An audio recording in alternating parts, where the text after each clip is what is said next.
चूरन भेजने का काम तो आप लोगों का है, तो मंदिर भेजना नहीं, अब टूथपेस्ट का सवाल है। मेरा तारीफ करा। आप justice retired justice Rana Singh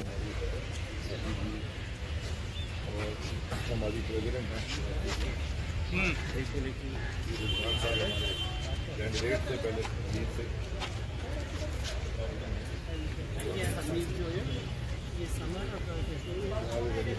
कैसे थोड़ा पीछे आगे और ये मेरा छोटा भाई बड़ा हो गया बाल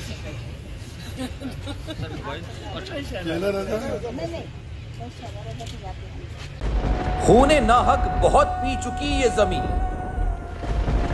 अब कोई दिन में ये खून उगलने को है।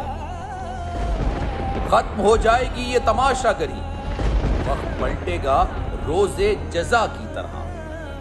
ये जो पेशावर में ताजा लहू है बहा, एक क़यामत करेगा फलक पर बपा। गम की सलमनाक घड़ी में बोल सानह पेशावर में शहीद होने वालों के लवाहिकीन के साथ।